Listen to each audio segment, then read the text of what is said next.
So guys finally market को मिल चुकी है एक बहुत बढ़िया खुशखबरी और यहां से मार्केट के बूम करने के चांसेस बहुत ज्यादा बन जाते हैं। डोनाल्ड ट्रंप ने डिसीजन लिया है कि यूएस अटैक्स जो बताए जा रहे थे कल रात तक कि अमेरिका ईरान की पूरी सिविलाइजेशन खत्म कर देगा एक ही हमले के अंदर।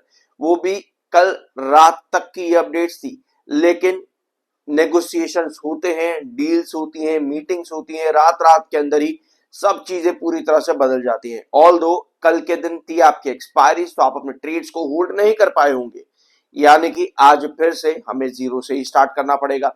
अगर हम कल के दिन होल्ड करके रखते एक्सपायरीज ना होती तो शायद से आज के दिन बहुत बढ़िया फायदा हो सकता था, बट आज नया दिन है और सब चीजें काफी अलग तरीके से हो रही हैं। 2 हफ्ते का सीज फायर एग्रीमेंट यहां पर हुआ है यूएस और ईरान के बीच में, तेहरान और यूएस के बीच में, और इजराइल भी ऑफ कोर्स, जो कि एक छोटा सा कह लो कि यूएस का एक जरिया है हमले कराने का मिडल ईस्ट के अंदर, दैट्स इट। तो यहां सीज फायर हुआ है 2 हफ्तों के लिए, लेकिन इस सीज फायर में भी ना कुछ ऑफ कोर्स कुछ ना कुछ चीजें बीच बीच में है ही। यहाँ पे डोनाल्ड ट्रंप ने ईरान की बॉम्बिंग 2 हफ्तों के लिए सस्पेंड कर दी है। Iran says US must accept uranium enrichment. आपको मालूम है ये जो यूएस ईरान की जो लड़ाई चल रही है ना, चल रही थी, अभी जो सीज फायर आपका यहां पर लगा है, ये किसी ऑयल के लिए नहीं है, या फिर आप समझो कि वैसे मेजर टॉपिक तो देखो यही है, ऑयल ही है, ठीक है, उसको तो हम साइड में रखते हैं अभी के लिए। लेकिन मेन टॉपिक था आपका यूरेनियम एनरिचमेंट, और ये पहली बार नहीं है कि यूएस में डोनाल्ड ट्रंप आया तो उसी वजह से डोनाल्ड ट्रंप को ईरान ईरान का तेल चाहिए तो इसी वजह से डोनाल्ड ट्रंप ईरान पर अटैक कर रहा है, बल्कि ये बहुत सदियों पुरानी कहानी चलती हुई आई है। सदियों पुरानी कहानी चलती हुई, डिकेड्स हो चुके हैं इस कहानी को चलते हुए कि यूएस ईरान का यूरेनियम एनरिचमेंट होने देना नहीं चाहता। आपको मालूम है अगर आप यूरेनियम एनरिचमेंट लगभग 3% के आसपास तक कर रहे हो, दैट मीन्स कि आप इलेक्ट्रिफिकेशन या फिर एनर्जी के लिए उसको यूटिलाइज करोगे, इसका मतलब ये होता है। लेकिन अगर आपका यूरेनियम एनरिचमेंट 90% के ऊपर तक चला जाए, दैट मीन्स कि आप न्यूक्लियर पावर बना रहे हो, मतलब आप यहाँ अपना न्यूक्लियर एटॉमिक पावर आप बनाना चाह रहे हो, इसका मतलब ये होता है।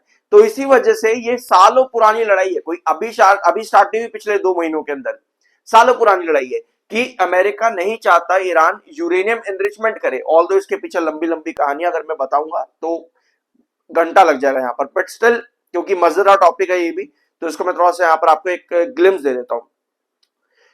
मिडिल ईस्ट के अंदर यूएस के अलग अलग बेस, अलग अलग जगह पे बेसिस है, कहीं पे सऊदी अरब में मिल जाते हैं, कुवैत, लेबनान में भी आपको, लेबनान में शायद से नहीं है, मतलब इसराइल तो पूरा का पूरा बेस है ही, मिलिट्री बेस है इसराइल आपका यूएस का, और कुवैत, यूएई, बहरेन, इन सब में ना आपके जो यूएस है उसके मिलिट्री बेसिस है। अब यूएस ने वो सभी मिलिट्री बेसिस एक चीज के अंदर डाले हुए हैं, आप लोगों ने पेट्रो डॉलर सुना होगा। अब पेट्रो डॉलर भी इतनी बड़ी चीज नहीं है, यूएस ने पेट्रो डॉलर कैसे बना दिया, क्योंकि ईरान एक लंबे समय से यूएस का एक दुश्मन बना हुआ है, ठीक है, यूएस ईरान का दुश्मन और ईरान यूएस का दुश्मन बना हुआ है। अब बाकी के आसपास देशों को मैनिपुलेट किया यूएस ने कि भाई ईरान तुम्हारे ऊपर खतरा बन सकता है क्योंकि वो तुम्हारे सभी देशों का रिजीम चेंज कर देगा ईरान, ऐसा कह करके यूएस ने मैनिपुलेट कर दिया ईरान को भी और उसके आसपास के देशों को भी, ठीक है, कि भैया ईरान तुम्हारे ऊपर खतरा है, इसी वजह से तुम मेरे साथ मिल जाओ, मैं तुम अपना जो पेट्रोल है ना उसको डॉलर में बेचना, उसके बदले में मैं तुम्हें मिलिट्री प्रोवाइड करूंगा, मतलब कि मैं तुम्हें सुरक्षा प्रोवाइड करूंगा, सेफ्टी सिक्योरिटी।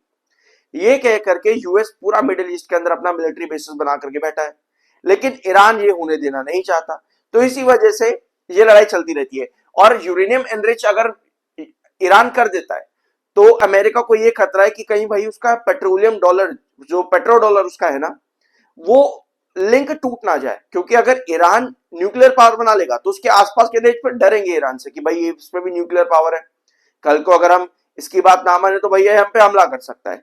तो अपने लिंक्स ना टूटे यूएस के, इसी वजह से ये सारा हमला चल रहा था, और ये अभी भी नहीं है, ये सालों पुरानी बात है, इतने सालों से यही लड़ाई यहां पर चलती हुई आई है। अब ईरान एग्री तो कर चुका है स्टेट ऑफ हॉर्मुज को खोलने के लिए 2 हफ्तों के लिए, लेकिन तब जब यहां पर अटैक्स पूरी तरह से रोक दिए जाए, तो अभी हमले रुक गए हैं, अभी तक की खबरें तो यही है कि स्टेट ऑफ हॉर्मुज को खोल दिया गया है, लेकिन हर एक वेसल को पास करने के लिए, मतलब कि हर एक शिप को पास करने के लिए from state of Hormuz $2 million की फीस चार्ज करेगा ईरान।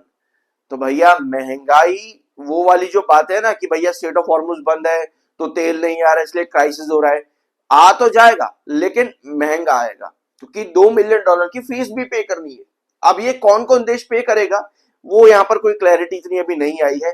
इंडिया पे करेगा नहीं करेगा, वो आपस के डिप्लोमेटिक टॉक्स हो सकते हैं, आगे जाकर के वो हो जाएंगे, जो भी होगा बाद में पता चलेगा। लेकिन अभी के लिए ये है कि $2 मिलियन पे करने पड़ेंगे अगर आप अपना जहाज यहां से निकालते हो। बट भाई क्योंकि स्टेट ऑफ हॉर्मुज खुल चुका है, इस लड़ाई को स्टॉप लगाए, एक तरह से 2 हफ्तों के लिए सीजफायर यहां पर लगाए, $2 मिलियन की फीस पे करनी पड़ेगी।